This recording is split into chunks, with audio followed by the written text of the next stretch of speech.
Okay, good morning po sa ating lahat. Kamusta po kayo mga kapatid? I'm very happy kasi po kaninang umaga po, first service, marami po yung umattend. Sabi ko, marami din kaya second service. Mas marami pa yung second service. Palakpakan pa natin ating Panginoon. Thank you so much po for coming to our worship services. I believe po talaga na mahalaga sa mga nanampalataya na maka-attend physically ng ganitong klase ng mga gawain dahil ito po yung ginagawa natin para tayo ay makapag-worship sa Panginoon. At ngayon po ay we'll just have a Bible study. Yung ating pong text, ay aralin po natin siya. We'll just go through the text. At kung may mga Biblia po kayo, buksan po natin sa Luke chapter 8, mula verse 26 hanggang 56. And yung pong title natin, sana po pag uwi ninyo mamaya sa inyong kanya-kanyang bahay, yan yung mauwi ninyong lesson, baon, no? Ano man yung pagdaanan ninyo ngayong darating na linggo, always remember that Jesus is enough. Sapat ang Panginoon. Hindi ko alam kung ano yung mga struggle natin, ng mga nakaraang buwan, nakaraang taon, nakaraang araw, ano yung mga wins, but believe me, Jesus is always enough for each of us. So babasahin ko po sa aking text, medyo mahaba po to, please bear with me. Mula verse 26 hanggang verse 56. You can read along po sa inyo pong kanya-kanyang mga salin. Okay? Then they sailed to the country of the Gerasenes, which is opposite Galilee. And when he stepped out onto the land, a man from the city met him who was possessed with demons. And he had not put on clothing for a long time, and was not living in a house, but among the tombs. And seeing Jesus, he cried out and fell down before him, and said with a loud voice, "What business do you have with me, Jesus, Son of the Most High God? I beg you, do not torment me." For he had already commanded the unclean spirit to come out of the man, for it had seized him many times, and he was bound with chains and shackles and kept under guard. And yet he would break the restraints and be driven by the demon into the desert. And Jesus asked him, "What is your name?" And he said, "Legion," because many demons had entered him. And they were begging him not to command them to go away into the abyss. Now there was a herd of many pigs feeding there on the mountain. And the demons begged him to permit them to enter the pigs, and he gave them permission. And the demons came out of the man and entered the pigs, and the herd rushed down the steep bank into the lake and was drowned. Now when the herdsmen saw what happened, they ran away and reported everything in the city and in the country. And the people came out to see what had happened, and they came to Jesus and found the man from whom the demons had gone out, sitting down at the feet of Jesus, clothed and in his right mind, and they became frightened. Those who had seen everything reported to them how the man who had been demon-possessed had been made well. And all the people of the territory of the Gerasenes and the surrounding region asked him to leave them, because they were overwhelmed by great fear. And he got into a boat and returned. But the man from whom the demons had gone out was begging him that he might accompany him. But Jesus sent him away, saying, "Return to your home and describe what great things God has done for you." So he went away, proclaiming throughout the city what great things Jesus had done for him. Verse 40. And Jesus was returning, the people welcomed him, for they had all been waiting for him.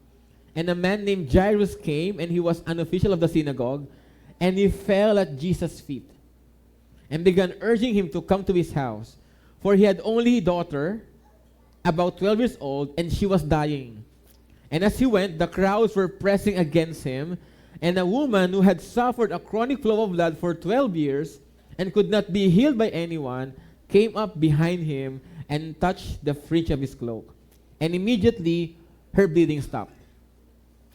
And Jesus said, "Who is the one who touched me?"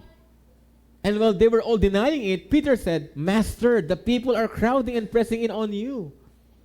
But Jesus said, "Someone did touch me, for I was aware that power had left me."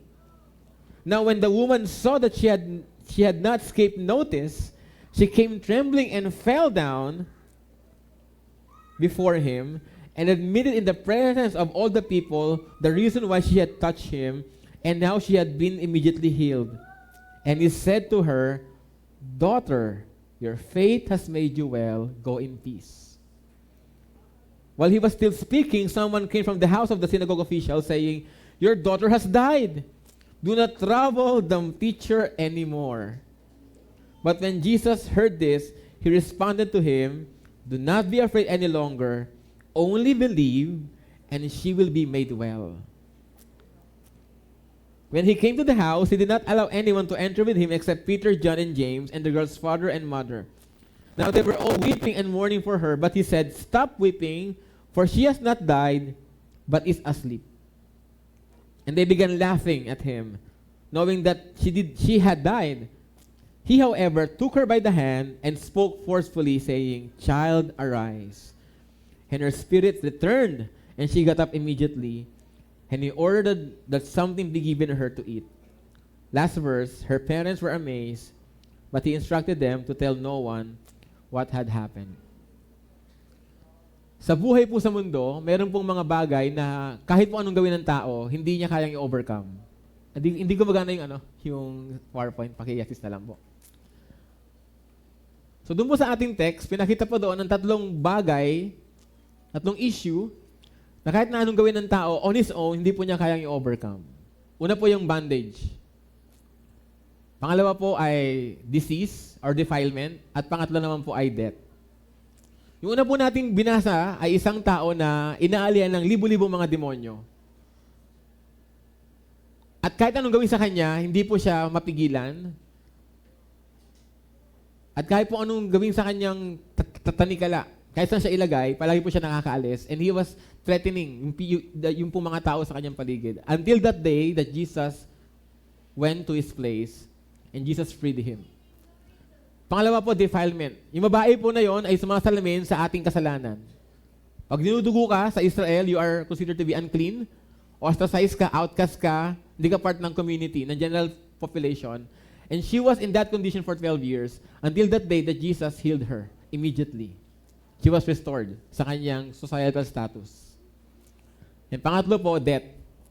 Kahit anong gawin natin sa mundo, kahit na anong breakthrough ng science ang ating ma-achieve, we can never stop death from happening. It is unstoppable.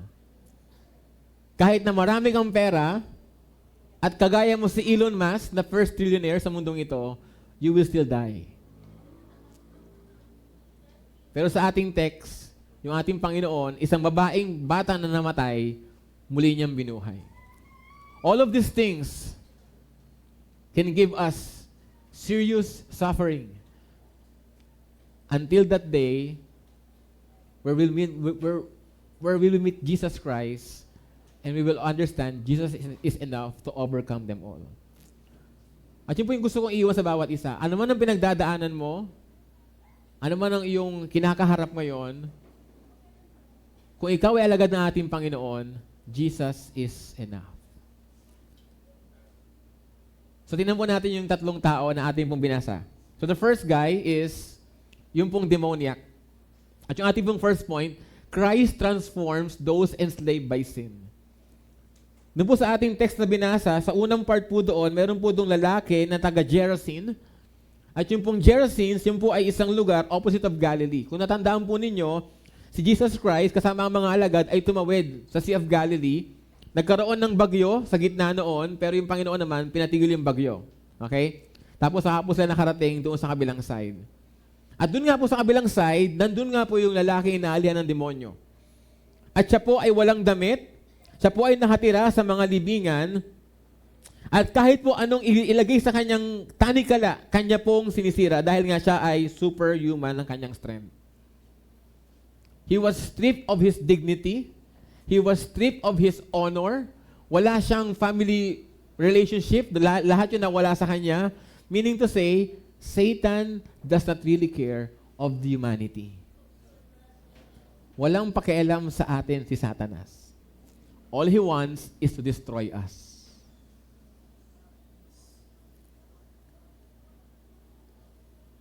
Pero nung dumating yung ating Panginoon, doon sa pangpang, anong sabi sa ating text? Lumapit mismo yung demon-possessed guy. At siya ay nanginginig na lumapit kay Jesus. na natakot siya kasi kilala niya kung sino si Jesus Christ at alam niya kung anong kaya niyang gawin. Sabi doon, what is your name? Ang sabi niya, Legion. Sa Roman Empire, legion consists of 40 to 60 centurions. One centurion equivalent to 100 soldiers. So 100 times 40 to 60, that's around 4,000 to 6,000. Ganun kadami yung mga demonyong nag-i-inhabit sa taong ito. At siya pa yung nagmamakaawa sa ating Panginoon. At ang sabi ng ating Panginoon, anong ginawa sa kanya? Pinalaya siya. Sa mga mahilig sa anime, si Jesus Christ ang pinaka-the best na demon slayer. Wala siyang ginawa. Just by uttering, by opening his mouth, those demons fled. At ang kanilang request, sila ilagay doon sa mga baboy na nandoon sa may bundok. Sa Hudyo, ang baboy po ay unclean animal. Since they are unclean spirits, they want to transfer sa unclean animal, sa unclean host. At according to Mark, yung pong mga baboy na yon, around 2,000. At nung dumating yung mga demonyo sa mga baboy na yon, anong ginawa ng mga baboy? Sila po ay tumalon sa bangin at sila po ay namatay. At yung taong inaalihan ng sangkaterbang demonyo, siya po ay gumaling.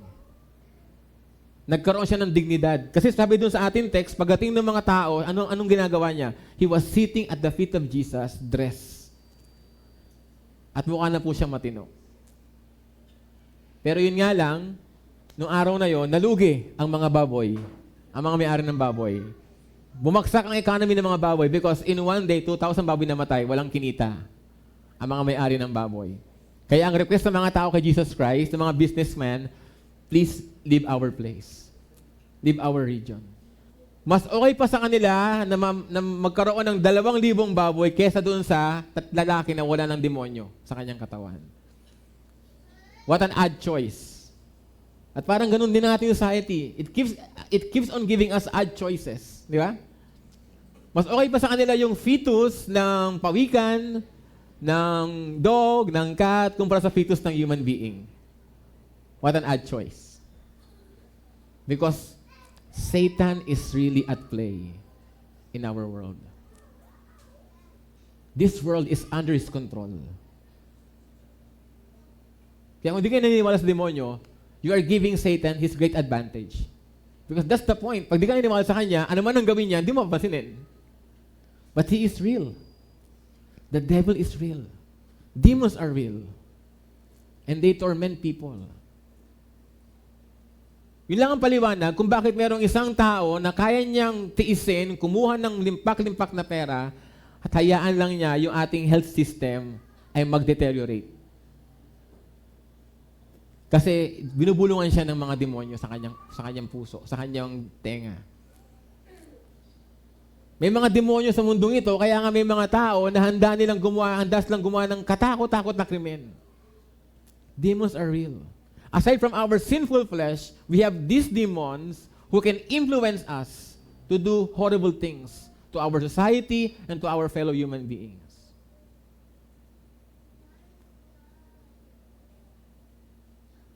At nung gumaling yung lalaki na inaalihan ng maraming demonyo, anong sabi niya kay Jesus Christ? Kasi nga, si Jesus Christ pinapalis, diba si Jesus pinapalis? So sabi ng lalaki, I want to come with you, Jesus. Anong sabi natin, Panginoon? That's very interesting. Sabi niya, no, go home. Go home. Tell to your family what I have done for you. What God has done for you. Ikaw ang aking witness sa lugar na to. And that's the point of being a Christian, right? We share our faith sa mga taong malapit sa atin. Una-una sa ating mga kapamilya. Doon po sa ating binasa, there are some things that I want to emphasize. Una po, the mystery of spiritual bondage. Yes, you are probably not demon-possessed right now, pero it's possible that your father is Satan. Tingnan po natin sa John chapter 8, verse 44. Ito po ang sabi ng ating Panginoon, these words came from our Lord Himself. You are of your father the devil, and you want to do the desires of your father, he was a murderer from the beginning, and does not stand in the truth, because there is no truth in him. Whenever he tells a lie, he speaks from his own nature, because he is a liar and the father of lies. Question: sinong kausap ni Jesus sa mga pagkakataon na to? Mga kriminal? Mga ex-convict? Mga tao na nasa death row? Mga politicians ng Pilipinas? Ang kausap niya, mga taong Hudyo na merong religion. And yet he said, your father is the devil. Hindi porket meron kang religion, it guarantees that you belong to God. Because one of Satan's greatest invention is false religion. At kung tayo atras sa verse 34, John chapter 8, sabi na ating Panginoon, truly, truly I say to you, everyone who commits sin is a slave of sin. Ang sino mang gumagawa ng kasalanan ay alipin ng kasalanan. If we are sinning, we do that because we are slave of sin. At siguro, meron pang ibang umaalipin sa'yo. Maraming tao, alipin sila ng salapi. Na kahit na anong gawin nila, gagawin lang nila yung basta merong perang kapalit. Maraming tao, alipin sila ng kapangyarihan. Nanda silang gumastos ng pagkadami-dami basta maprotektahan lang yung kapangyarihan nila. Maraming tao, alipin ng kalayawan. Maraming tao, alipin ng sugal. Alipin ng kung ano-ano mga bisyo sa buhay. Pero naniniwala ako, kung tayo ay magmamakawa sa ating Panginoon, at hayaan natin siya maghari sa ating mga buhay, He can free us from any form of bondage. Because that is His expertise. Palayain tayo sa mga umaalipin sa atin na galing sa dyablo at bigyan tayo ng buhay na buo at merong purpose. At buhay na mapunta sa kalangitan ng ating Diyos. So yes, probably hindi tayo demon-possessed, but if we do not belong to God, if Christ is not our Savior, we are under the influence of the devil. Kung ating po pong titingnan sa Ephesians chapter 2, 1 hanggang 3, it carries the same idea. Dito naman po ang speaker ay si Apostle Paul. At sabi po doon ni Apostle Paul, sa mga Kristiyano, sinabi niya sa mga mananampalataya kung ano yung dati nilang buhay bago sila naging anak ng Diyos. And you were dead in your offenses and sins in which you previously walked according to the course of this world, according to the prince of the power of the air, that's Satan, of the spirit that is now working in the sons of disobedience. Among them, we too all, kasama mga Hudyo, kasama siya, previously live in the lust of our flesh, indulging the desires of the flesh and of the mind, and were by nature children of wrath, just as the rest. Kahit si Pablo, despite of being a faithful Pharisee, under siya ng influence ni Satanas nung hindi pa siya mananampalataya. At dun sa ating text, tinuturo din po doon that Jesus Christ has the power to break Satan's dominion, Satan's hold from anybody's life. Christ is supreme over all forms of evil. Colossians chapter 2 verse 15. Tingnan po natin, mga kapatid. When He had disarmed the rulers and authorities, He made the public display of them, having triumphed over them through Him. Christ disarmed the rulers and authorities. Past tense. Kaya niya po ginawa yon nung siya ay napako sa krus ng Kalbaryo, nung siya ay nilibing at nung siya ay muling mabuhay. He defeated Satan, He defeated sin, He conquered death. Kaya nga yung mga demonyo nanginginig sa Kanya eh. Because they know who He is. They know what He can do. Alam na mga demonyong ito, anong kaya gawin ng ating Panginoon? Satan is no match for our Lord Jesus Christ. Kaya kanyang palayain sa anumang hindi magandang gawain na kinabibilangan mo na galing sa kaaway. Kahit ilang taong ka na gumagawa ng bagay na yon, if God will decide to save you, you will get out of that system. Amen? At may kilala akong isang member natin na yun ang kanyang testimony. He was involved in this specific occult for so many years. Talagang pinagalaban niya until that day that God saved him from that group, from that kind of demonic activity. He can free anyone. Amen? At kung ating titingnan, 1 John chapter 3 verse 8.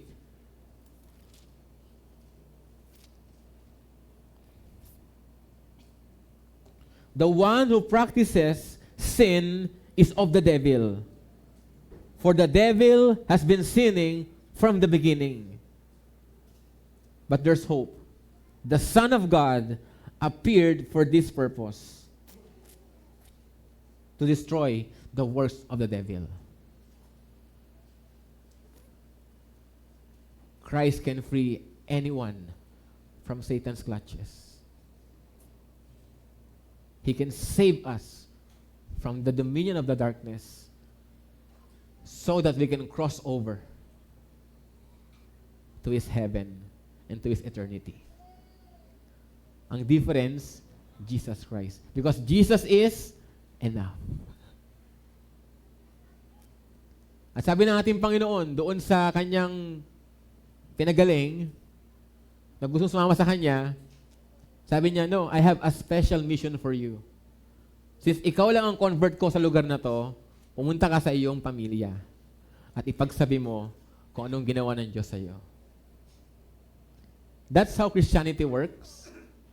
Merong isang unbeliever na maliligtas mula sa isang pamilya ng mga unbelievers. At yung taong ito, ipagsasabi niya yung kanyang buhay na walang hanggan na nakuha sa kanyang mga kamag-anak. It doesn't mean na kailangan sila maligtas kagad. Of course, talagang minsan, hindi ganun eh. Pero sana wag mong kalimutan yung pamilya mo na pagsabihan, na i-share mo yung gospel sa kanila. Bago tayo pumunta sa second case na ating pong pag-aaralan, gusto ko munang appreciate natin yung ginawa ni Luke. Sa Luke chapter 8 verse 39, so ito po yung nakalagay doon, okay? So sabi dito ni Luke sa verse 39, sabi ni Jesus dun sa lalaki na pinagaling niya, return to your home and describe what great things God has done for you. So yun po yung sabi. Then yung pong next sentence, so he went away proclaiming throughout the city what great things Jesus had done for him. Napansin niyo po ba yon? God and Jesus are used interchangeably by Luke. Because Jesus is God in the human flesh. That's why demons tremble upon Him. Kasi siya yung Diyos na nagkatawang tao. Kaya nanginginig sila kay Jesus. Now let's look at the second case. Okay?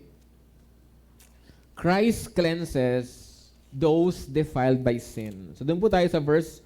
Yung verse 40 po ay about Jairus, pero mamaya natin siya kukunin kasi siya po yung third point natin. So we will jump sa verse 43. Okay? Hanggang verse 48, doon po nakalagay yung babae, yung kwento po ng babae na siya po ay dinudugo for 12 years. Meron po siyang menstruation. At nung panahon po ng ating Panginoon, sa mga Hudyo po, ang babae merong menstruation ay considered na unclean. So for the period ng iyong menstruation, kau po ay outcast. Kau po ay nakahiwalay. So just imagine for 12 years po. Ganun po yung kanyang naranasan. And then, binanggit din po dito na wala pong kahit na sinong makapagpagaling sa kanya. Sa version ni Mark, naubos na daw po yung pera niya. Nasubukan niya na lahat. Nasubukan niya na yung prescripted medication. Nasubukan niya na yung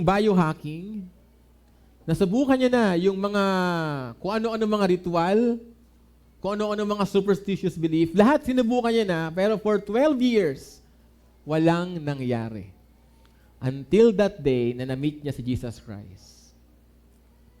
At nalaman niya na dadaan si Jesus sa lugar na yon. At sabi sa ating text, he came up behind him and touched the fringe of his cloak. At ang sabi po doon, and immediately, her bleeding stopped. Nawala po yung kanyang karamdaman. Ang sabi ng ating Panginoon, who touched me? Sabi ng mga alagad, sabi ni Pedro, Panginoon, ang daming mga tao dito. Nagkukumpulan po sila, pinipigilan namin sila makalapit sa iyo, malamang merong hawak sa iyo. Pero sabi ng Panginoon, hindi.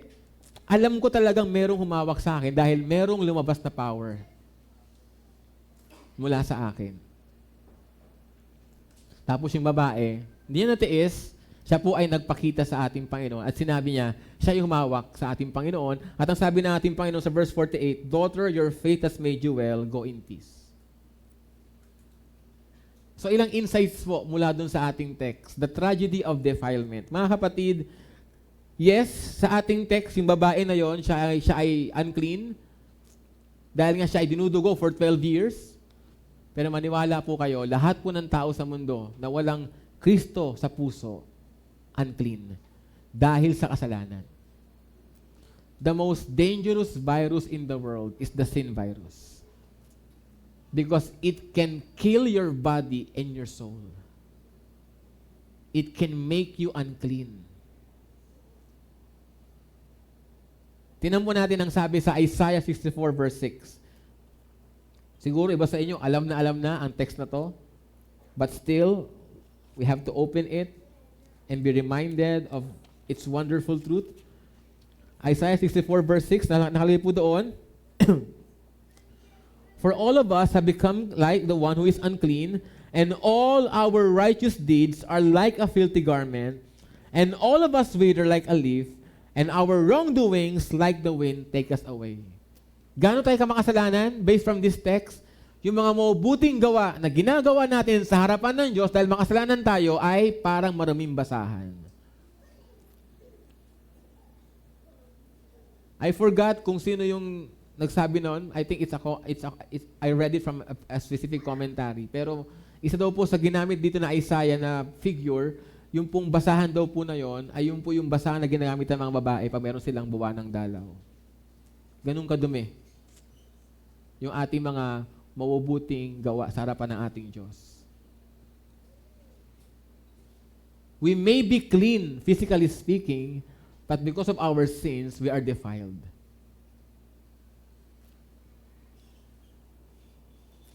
Tinan din po natin, Psalm 51 verse 2.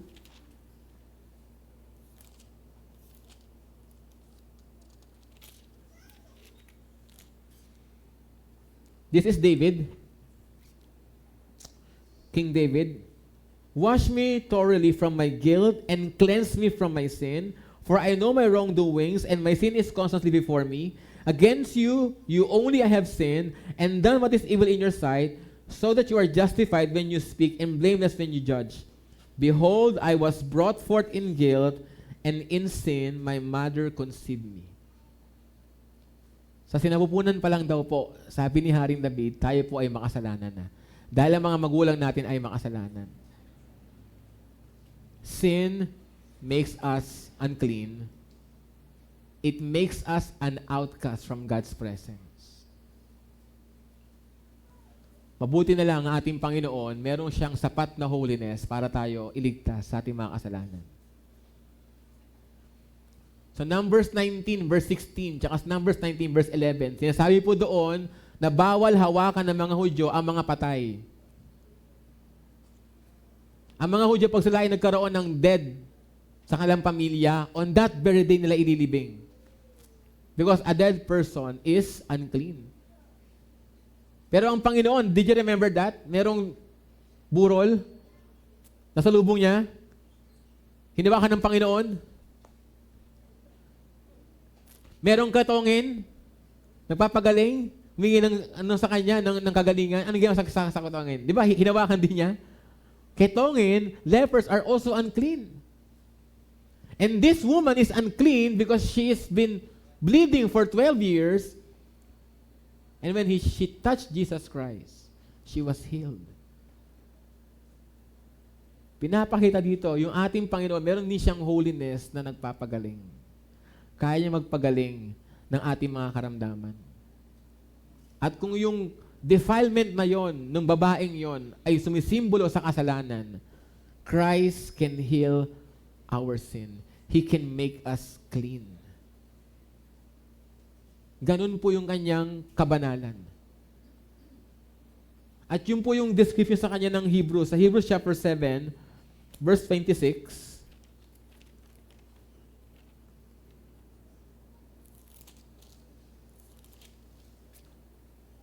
for it was fitting for us to have such a high priest, holy, innocent, undefiled, separated from sinners. Sino po yun?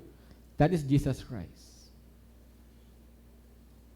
And that is the reason why He can save us from our sins. Because He is holy, innocent, undefiled, separated from sinners.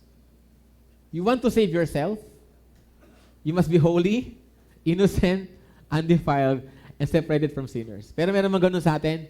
Wala. Sino lang po ang ganun? Si Jesus Christ. Again, for our sin problem, Jesus is enough. He is the only person who can save us from our sins. Wala nang iba.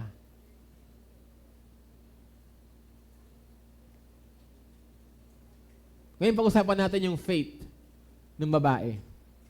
Kasi sa ibang version po, sa ibang gospel, ang sabi ng babae, ang kanyang iniisip, mahawakan ko lamang yung laylayan ng kanyang damit.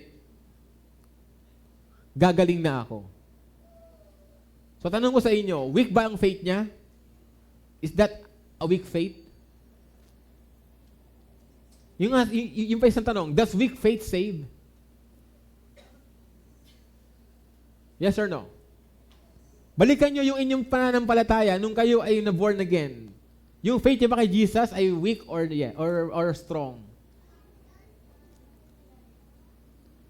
Merong isang preacher, ang sabi niya, yung faith na pinapakita dito nung babaeng yon ay superstitious.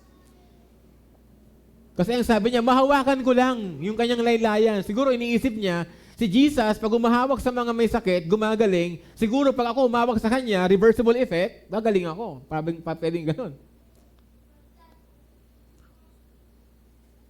For me, yung faith ng babae na yon ay weak faith. At kung babalikan ko yung aking faith nung ako ay na-born again, nung unang araw na ako lumapit sa ating Panginoon, hindi ko na maalala, hindi ko na mapin kung anong date talaga yon, it's a weak faith. But I was saved not because of my faith, but because of the object of my faith. Sino po yun? Si Jesus Christ. At lahat tayo nagsisimula sa ganung klase ng faith.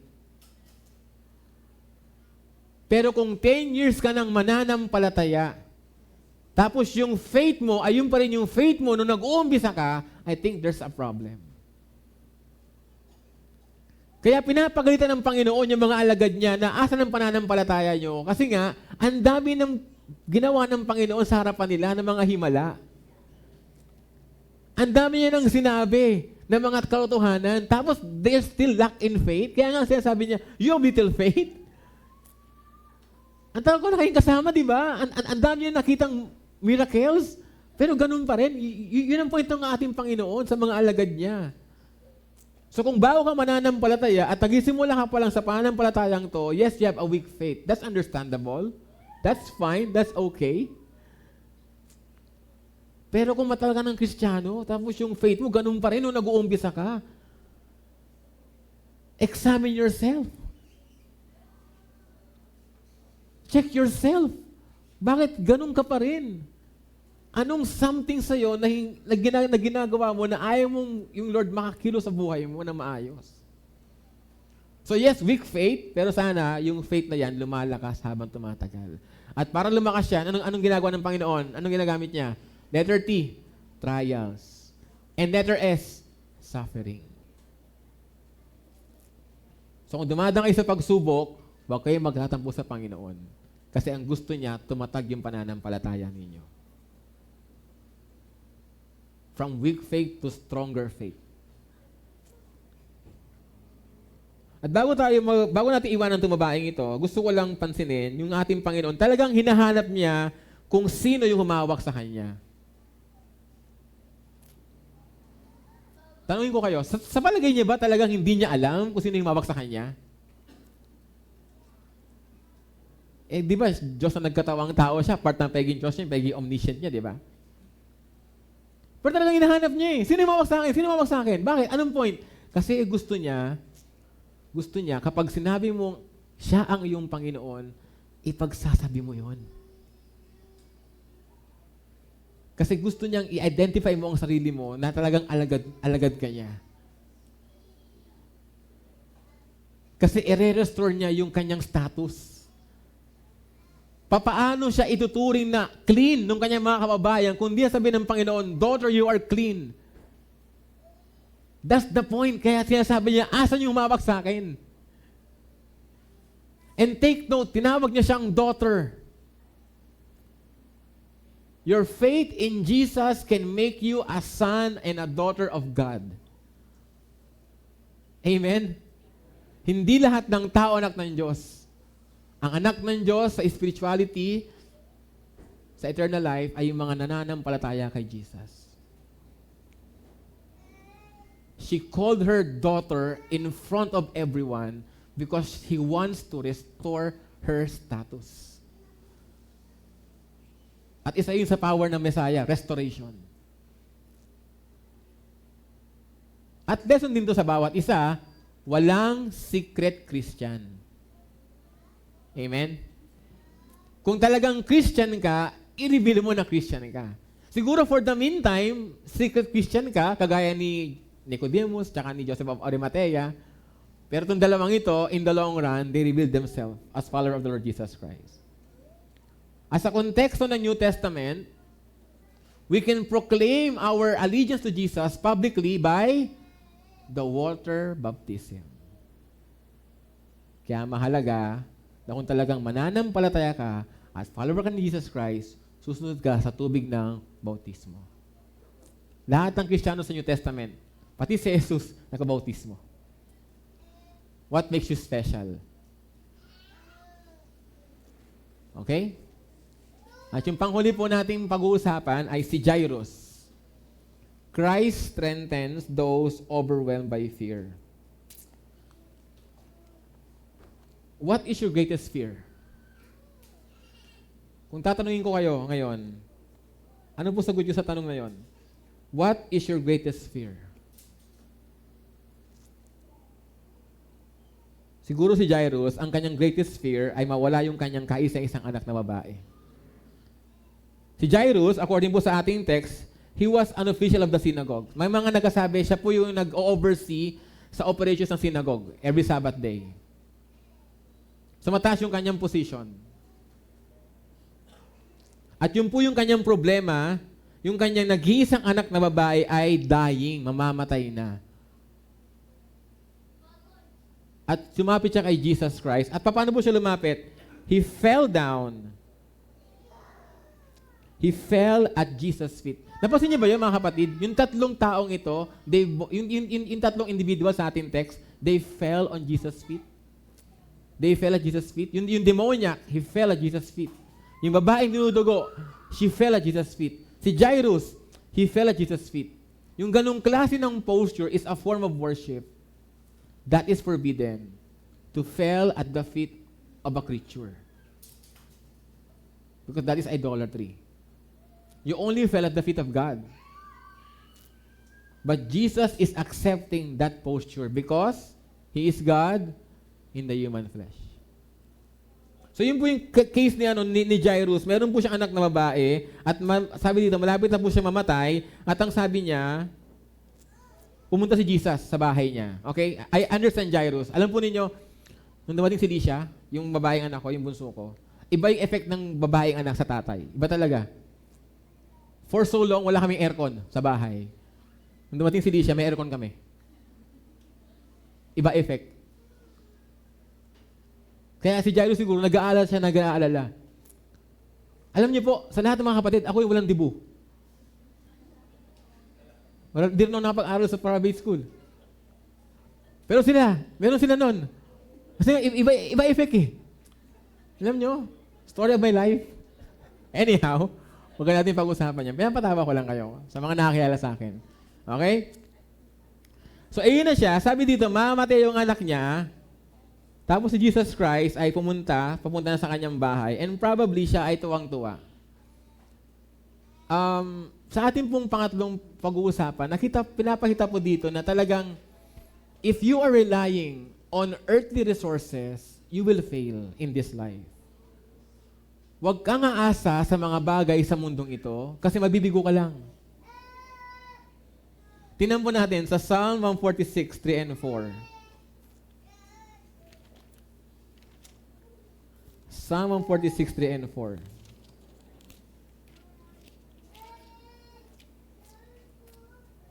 Do not trust in noble men, in mortal men in whom there is no salvation. His spirit departs, he returns to the earth, on that very day his plans perish. Huwag mong iasa ang buong buhay mo sa tao.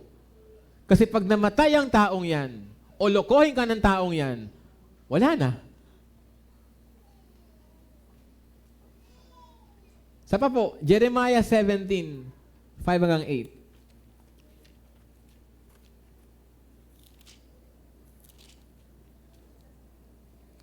This is what the Lord says. Verse 5 po ito, Jeremiah 17. Cursed is the man who trusts in mankind and makes flesh his strength, and whose heart turns away from the Lord. Minsan po, yun ang ating tendency. We put our confidence on earthly resources. Trabaho, negosyo, relationships. Although wala namang masama doon, pero wag mong silang gagawin na yun yung angla ng buhay mo. Because if these things were taken away from you, what will happen to you? Life is fragile.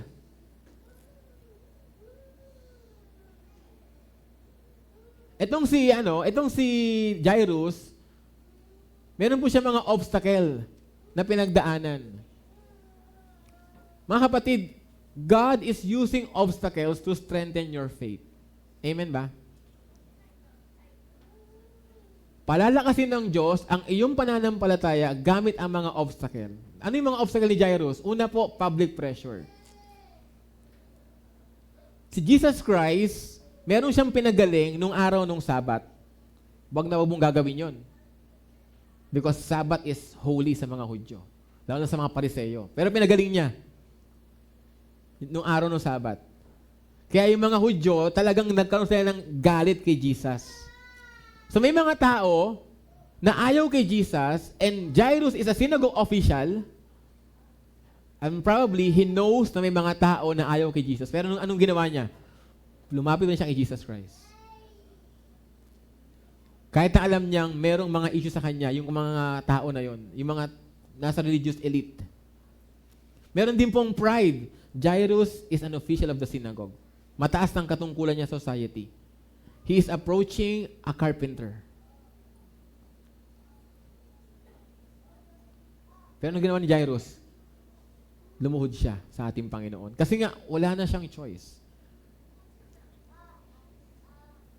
At yung pangatlong obstacle, delay. Imagine niyo sabi ng Jairus, Panginoong Hesus, yung aking anak na babae, kaisa-isa anak na babae ay mamamatay na, please come to my home. Sabi ng Panginoon, okay, lalapit ka. Sige, pupunta tayo, tara, let's go to your house. Tapos maya-maya, habang naglalakad ka, pagtingin mo sa likuran mo, si Jesus Christ, hinahanap yung babaeng humawak sa kanya. Merong delay sa prayer ni Jairus. Di ba yun yung sa gitna? Papunta sila, tapos yung babae, hinawakan siya. Tapos sabi ng Panginoon, asan yung mahawak sa akin? There's a delay in his prayer.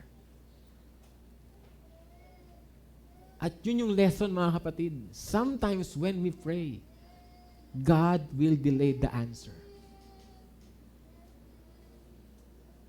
Just imagine si Jairus, siguro nangunguya ko na siya, Panginoong Jesus, mamatay na anak ko. Saan pupunta ka sa bahay ko? Pero nandiyan ka, naghanap ng babae na naghahawak na sinumawag sa'yo. What's the point? Ganun po talaga ang Panginoon. Let me tell you this, hindi nagmamadali si Jesus Christ because everything is easy for Him. So kung merong delay sa iyong prayer item, hayaan mo lang ang Panginoon mag-work. Maghintay ka sa kanyang sa gagawin niya sa buhay mo. Because He is never in a hurry. Huwag magtampo sa Panginoon. Darating din yun. Amen ba?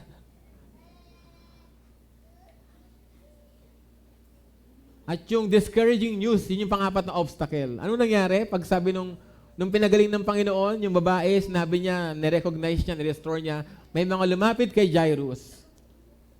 Galing sa bahay niya, at ang sabi, patay na yung anak mo. Huwag mo nang abalahin si Jesus Christ. Siguro sabi ni Jairus, Lord, tingnan mo nangyari. Dahil sa kahanap mo sa babae na yon, yung anak ko namatay. Parang si Martha, nung dumating yung Panginoon, namatay si Lazarus, sabi ni Martha, Lord, kung dumating ka na mas maaga, sana buhay pa si Lazarus, yung kapatid namin, na kaibigan mo. So yun yung mga obstacle ni Jairus. Pero sabi ng Panginoon sa kanya, huwag kang matakot, maniwala ka lang, everything will be okay. At alam natin kung anong ginawa ng ating Panginoon. Pinuntahan niya yung babae, at ang sabi ng Panginoon, tingnan niyo, sabi ng Panginoon Iha, gumising ka. Di ba? Ang bilis ng sagot. Gumising ka, ganun lang. Sa lahat ng himala ng ating Panginoon, very minimal effort ang ginawa niya. Yung mga demonyo, pinalayas niya just by opening His mouth. Pinagaling niya yung babae just nung hinawakan lang siya. Sinabi niya sa batang babae na patay na, gumising ka. You see? Nothing is too hard for Jesus.